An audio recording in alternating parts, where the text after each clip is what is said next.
Welcome back mga kaaldab. Ito na naman po ang inyong lingkod, si Mr. Destiny. At magbibigay po tayo ng pinakamainit na update po ngayon sa social media. Kung mapapansin niyo po yung mga latest post video ni Joros Gamboa at ni Alden Richards, mapapansin niyo na wala po rin si Catherine. Makikita niyo po na hindi po kasama nila sa mga posts si Catherine Bernardo. Yan ang sinasabi ko at pinapaliwanag ko na hindi nila naiintindihan na may sarili pong kumbaga karelasyon si Catherine Bernardo. Meron na po itong boyfriend. Meron na po itong totoong karelasyon. Sa dami ng manliligaw ni Catherine, sa dami ng mga magagandang lalaki na nakapalibot po sa kanya, at yung iba mayor pa, yung iba businessman pa, talagang mapapaisip po kayo.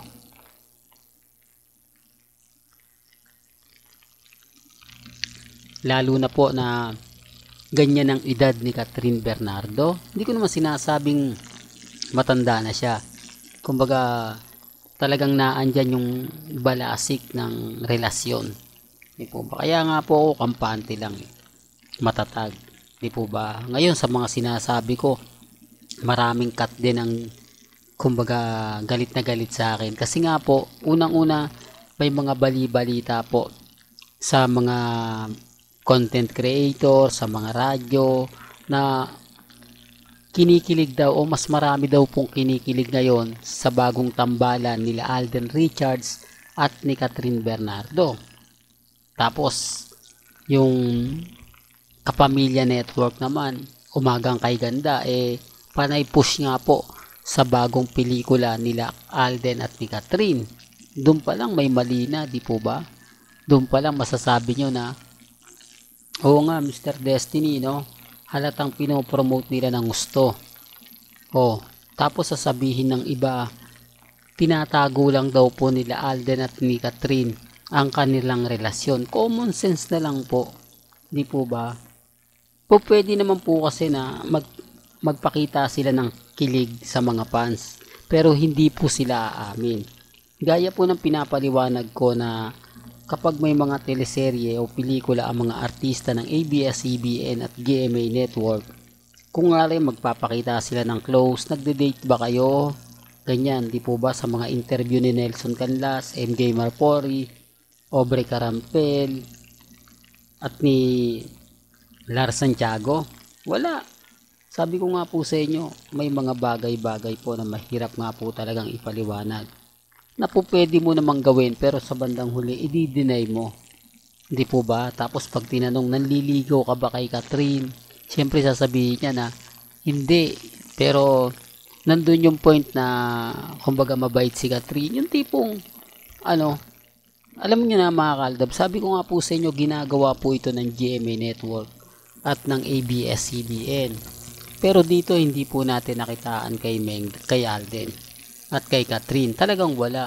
Siguro yung bagong karelasyon ni Catherine, talagang number 1 seloso.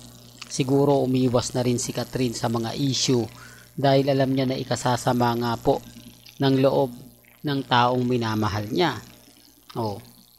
Sabi ko nga po sa inyo, pansinin nyo si Joros napaka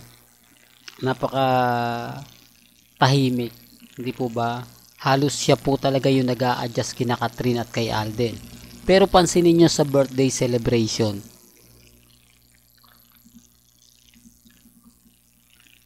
tapos sa mga picture, sa mga video, parang may mali. Parang, kumbaga, hindi siya yung ganun talaga ka epektibo. Hindi siya ganun talaga ka gandang tignan. Kaya nga po maraming mga video, maraming mga update na talaga naman pong mapapaisip po kayo. Sabi ko nga po sa inyo, ako kampante lang ako mga kaaldab. Lalo na po ngayon may mga bagay-bagay na nakikita nyo naman po, nararamdaman nyo naman po. Ang problema lang po mga kaaldab sa dami na mga taong kumbaga walang kaalam-alam pagdating sa social media. Kapag nakakita lang po ng post, abay tuwan-tuwa na. Tapos sasabihin nila, hindi, ganito ganyan. Remind ko lang po sa inyo, wag na po nating ipilit pa ang relasyon nila Kat din at ni Alden Richards dahil wala naman po talaga. Pero bago natin ituloy itong magandang update na to, kung bago ka lang sa channel na to at isa kang true-blooded Aldab Nation na nagmamahal kina Mengay at Isoy, tama po ang channel na pinuntahan mo, kaya consider na po kitang bagong subscriber. At huwag mong kalimutang i-share ang mga video po natin sa mga mami, sa mga titas, at sa mga senyor. Ulitin ko lang po, may mga issue na wag nyo na po pansinin. Po ba? Na todo promotion nga po nila. Biruin nyo, November 13 pa lang. Meron na pong August pa lang. Pero meron na pong black screening sa November 13. Pag bumili ka ng ticket ngayon o pagpasok siguro ng September, wala nang upuan. Lahat po nakapag-register na at nakakuha na ng slot sa black screening po ng pelikula ni na Alden Richards at ni Catherine. Pero mag-aantay pa po kayo ng almost 2 months. Ganun katagal. Grabe, di po ba? Ganun ka haba yung aantayin nyo. At sa mga nagtatanong, for the record lang po, marami po kasi nagtatanong sa atin, Mr. Destiny, ano na nga ba ang balita sa bagong pelikula nila Alden Richards at ni Heaven Paraleo? Tapos na nga po ba to o inihintay pa na magkakaroon ng shooting si Alden kay Heaven? Tapos na po ang pelikula. Inaantay na lang po ang showing.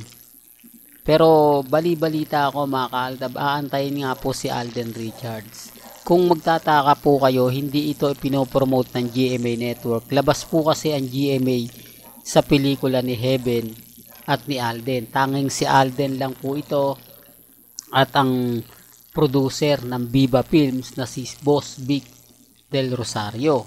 Kumbaga katuwang lang po niya yung kumpanya ni Alden Richards. Kaya kita nyo hindi siya masyado pinopromote.